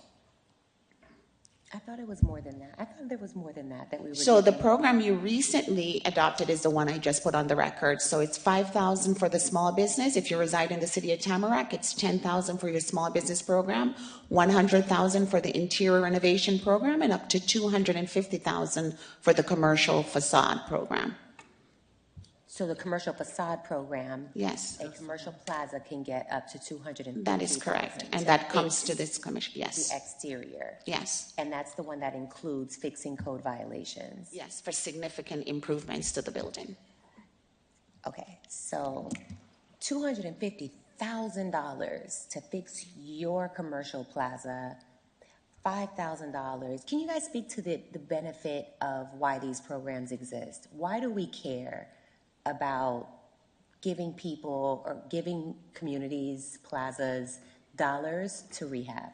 So the commercial facade program really came from extensive meetings with the community where the community talked about the condition of our plaza. We included it as a part of the comprehensive plan, and it's now an element in the economic development element in the comprehensive plan. And there's a strategic plan that comes from that. And so not necessarily this body as it exists, but the commission felt that there was a need to focus on the appearance of our commercial properties, and requested that staff bring forward some meaningful ways to see significant improvements to those properties. So surely the commission approved the policy and found basis, but I guess just from a professional standpoint, why is revitalization important? Be it to a commercial plaza, a neighborhood, why is revitalization important generally? Just, you know.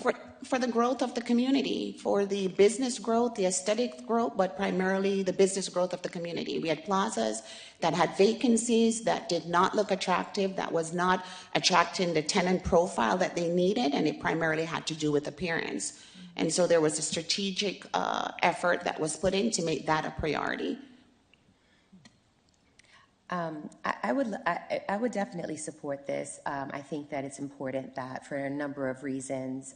Obviously, I think in addition to what you just stated, I personally have an interest in ensuring that our city maintains a level of beautification, that we eradicate any slum and any blight that exists in our city.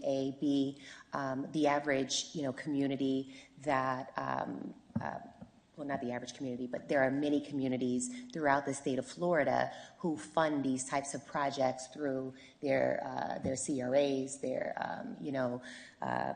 redevelopment agencies, and so the conversation in Tamarac is very different because we don't have one of those, and so we are encumbering dollars to be able to ensure that our city mitigates these issues, right? And I just want to, the reason I'm going through this exercise and this discussion is because I have received a couple of emails about this item, and sadly, in a lot of cases, our residents are so misinformed. And I think that it's important that as we go through and we have these discussions, that we explain what's going on, why we're doing it, because people grab the information from an agenda and go misinform residents. And I personally have received, we got dollars from a developer not long ago. I put together a residential assistance program. That program funded so many condos. So many folks reached out that needed some assistance to pay condo assessments. This is just personal stuff that they needed to fund and take care of. So that being said, I just think it's important that we recognize that, these types of programs benefit everyone in this community, in the city of Tamarac, just generally. And so with that said, I would love for the commission to consider, an increase to the dollar value that's associated with the existing program. I think that there's a lot of restrictions. I also want to ensure that that condos are able to benefit from these types of programs. I think that one of my Kings Point communities reached out and told me that they were able to get funded. Condos are included? Yeah, they got funded for some landscaping recently, but I just want to ensure that condos remain as a part of the program. Sure.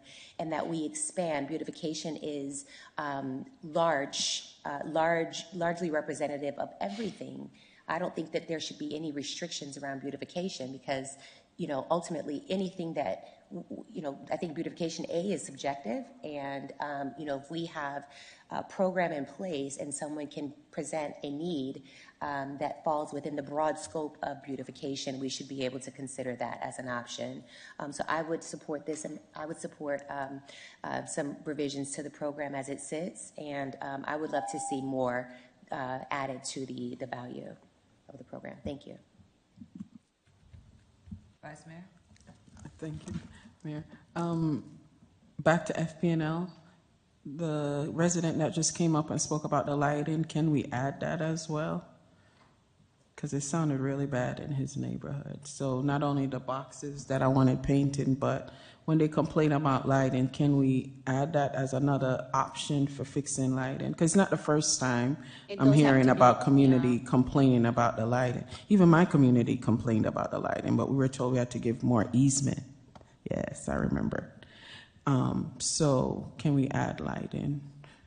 That is just a lot more, a lot more than a community can take on. We have to go through FPNL. There has to Correct, be but they have been doing that, and I haven't heard of success yet. Yeah. So how can we assist to make sure that, obviously lighting is an issue, to make sure that we fix it as a city and not throw them to the big giant FPNL, what is it, Florida Power and Light, and they get lost in the shuffle. They're not getting the help because the lighting is still an issue. That sounds like, we're not helping. Yeah, it's a bigger plan. That community would have to probably do a site plan amendment, do a photometric plan, make sure that So you're making it complicated. That's why I was trying to make it, trying to make it simple. Can we take on some of the legwork in getting it done? Because if people can't see, we're the government for the community. How can we help? So we can think about that separate from this, Vice Mayor. I'm just suggesting this program where the community is the one retaining a contractor, putting in the lighting. This program might not be for that effort. Since in that instance, they would more than likely have to do a site plan. They would have to bring it to the city, would have to see where the lighting is going, would have to see if there's any lighting. No, I'm not saying add lighting. The guy, and even my neighbor, it's not add lighting. It's using the type of light. Well, some neighborhood it is add. I think mine is add. But for his neighborhood, it's basically changing the bulbs. Okay, so I think we have, I'm going to ask Ms. I think we have some arrangement where we're doing that with FPNL.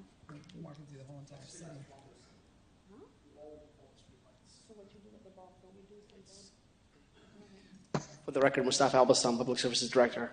Vice Mayor, all the street lights within the city belongs to the city, and we have interlocal agreements with FPL.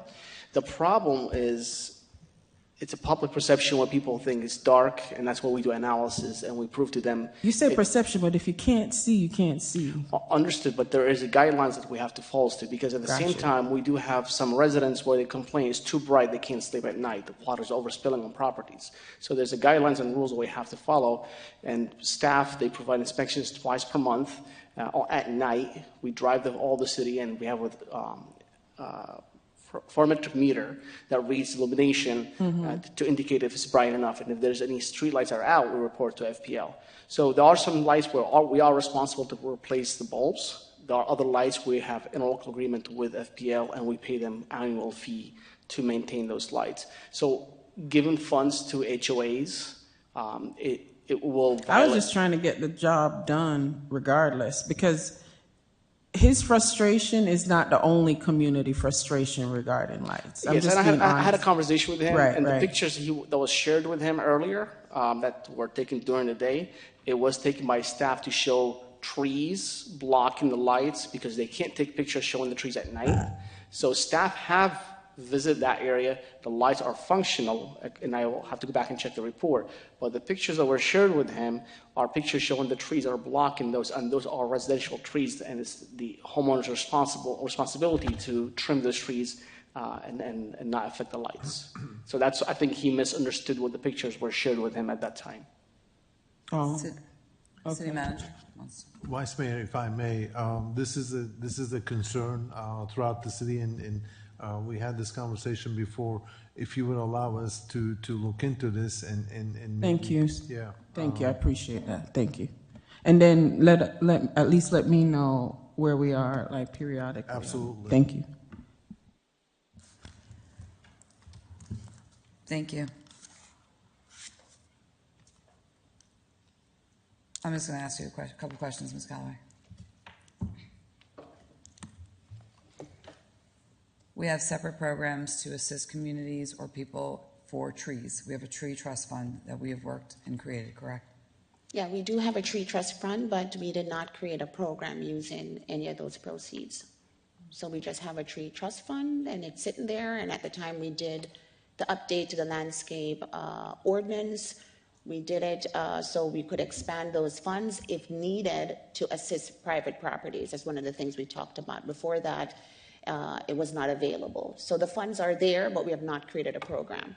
So in other words, maybe out of this resiliency and infrastructure discussion, it should be actually creating a program. So if we have funds that are accumulating, we can help people with the funds that we're accumulating to take care of these trees that need to be trimmed or pruned or pulled out of the ground. Or we can direct some of those funds, as mentioned, through the Neighborhood Partnership Program, and we can direct some of those funds through the Curb Appeal Program that assists residential And properties.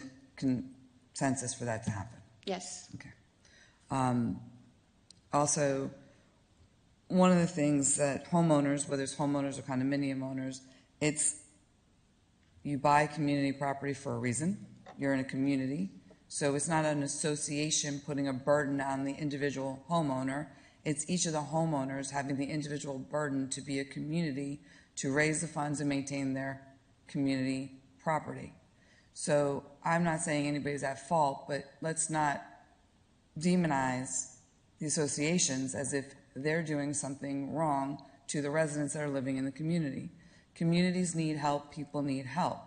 The other problem, though, comes up to the fact that this is all taxpayer dollars, it's any which way you slice it, unless we ever get another developer who is strong-armed into giving $2.6 million or $925,000 for certain funds to be distributed and utilized. We're probably not going to have that again, or else we're not going to have any development in our city. So basically what we're being asked for is to create resiliency and infrastructure grants, which all goes along the lines of all the stuff that we already have in place. So if it's just an ask to expand the program, find other dollars, then that's what we should be being asked for, than to make it seem like we're going to be creating something new, which will then be in conflict with everything else that we're already trying to do. That's all I have to share about that. Anyway, Commissioner Bolton. Thank you. And I don't think that anyone is demonizing HOAs. As a matter of fact, the premise for this item is to assist HOAs in an HOA that reached out to me. So I'd like to correct the record on that. And second correction is that I don't think that anybody in the city, commissioners or staff members, would strong arm developers in giving anything. As a matter of fact, we had a former manager that actually allegedly strong-armed a developer into giving $3 million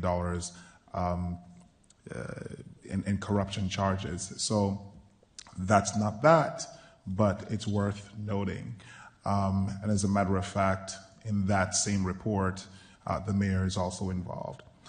However, with this initiative, Ms. Calloway, just come back for a little bit. Commissioner?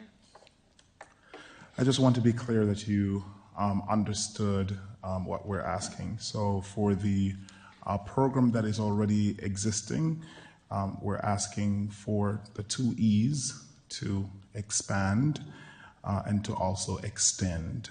So we're asking that you expand the program based on the commentary tonight, and also extend the application window so that HOAs citywide can be a part of this.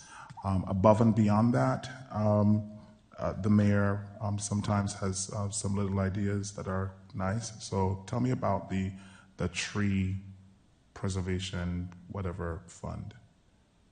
So, Commissioner, it's been 2 years that the city now is controlling the tree removal and permit program. Before that, it was completely... yeah, I remember we took it from Broward County It was and then... completely, yes. Got it. And that was since my that idea. time, yes, and since that time, we've accumulated about $100,000 in either violation or fines or fees that have been paid into that fund. Got it. I forgot about that, and it's not the mayor's idea; it's my idea. Okay. All right. So now we have that $100,000 in that program. What are we doing with that? It is primarily dedicated to tree preservation, tree canopy, tree planting, and most recently we included on public property, and most recently we amended the ordinance to include private property. So a bit of those proceeds can assist with the same effort on residential properties. And so, for example, if you have a property owner who cannot afford removing a tree, provided the tree is deemed worthy of being removed, then that property owner, and I would say through the curb appeal program, which is a program that currently exists to help residential property. The neighborhood partnership program is for common areas for HOA and condominiums. The curb appeal program is for your residential property owners. And so under that program, currently landscaping is an eligible activity, but again, pruning, tree removal, and tree trimming is not eligible under the curb appeal. And so if we make it eligible under both programs, then that can make it possible for both your common area, HOA, condos, as well as your residential property owners to be able to benefit. Do you need consensus as to the amount of money that you'd be taking from that tree program to extend the programs that we are talking about? Well, both programs for the curb appeal program, it was recently funded beginning October 1st. It just reopened.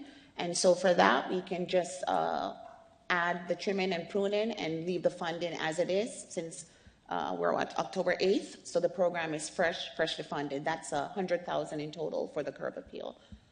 And So to the curb, so you wouldn't need to extend the deadline for the other program yes, because you would expand the curb appeal program and make this tree trimming, pruning, and removal would be an eligible expense. Yeah. Be an eligible expense. And how much is the grant awarding Up up to to? $3,000. Okay, so the other program is a little bit more robust because it offers $4,999.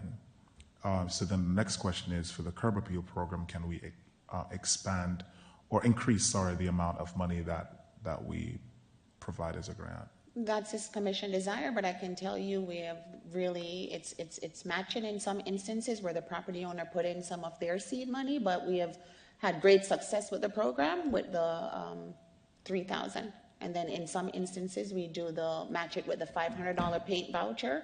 And so if a property owner is doing some landscaping or some pressure washing and they're doing some painting, they can get the $3,000 plus the $500 for the paint program.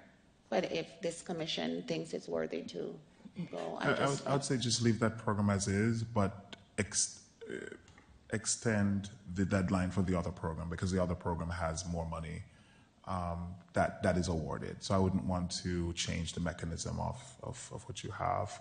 That's just my opinion. But the other program, just expand the use and to extend the deadline.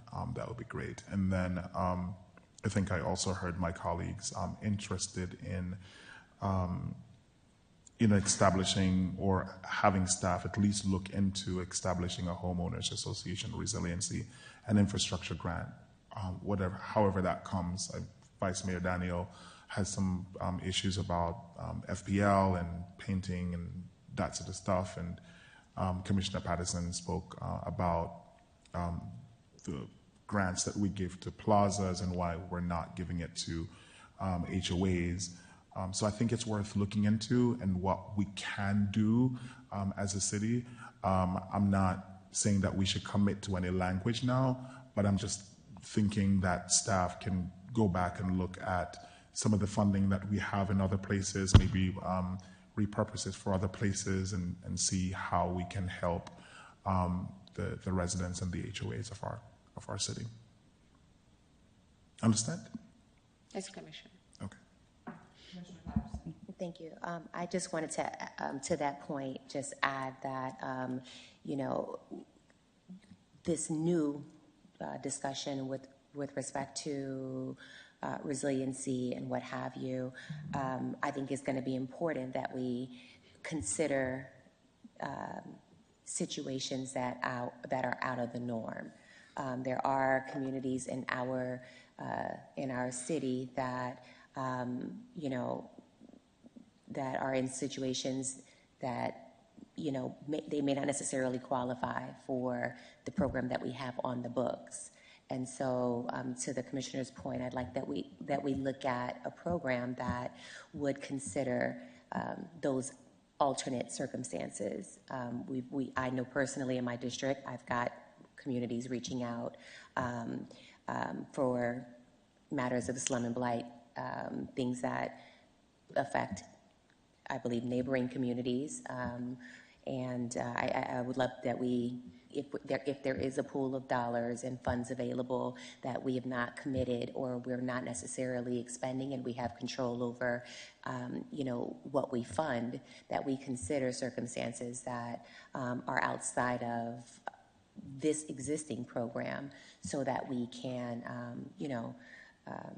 do the work that the government should be doing, which ultimately is ensuring that we preserve the life, health, and safety of our community, that, we preserve property value, and sometimes there are some circumstances that require us to become a little bit innovative in our approach. And so I would hope that we can consider those factors when we reconvene and look at an alternate option. Thank you. Thank you. So actually at this time, ladies and gentlemen, we need to actually determine the dollar amount for use if we were going to use any money out of the tree fund. We have a directive for them our city staff to create a program. We need to know, are we talking, how much money are we talking per grant? Go ahead, City Manager. We don't have the resiliency program yet, but for the expansion of the existing program that the commission consented, how much more dollars we need to allocate out of the tree preservation fund is what we need right now. We supposedly have $100,000. Correct. That we haven't even been able to help the people who have needed the issues, who have trees that are being pulled out of their yards and they're being cited for. So out of that $100,000, we want to now have that, which we don't need a program to be able to give to the people who need it out, and for that fund, we now want to fund another program with it, with a different set of requirements that we don't even have in place, and how much more you want to give is what you want. You want to say 50,000, you want to say 20,000. What are we doing here? So we're looking at, my understanding from the commission's consensus is to increase the funding and the time period for the HOA beautification grants and expand the criteria for qualification. And so for that,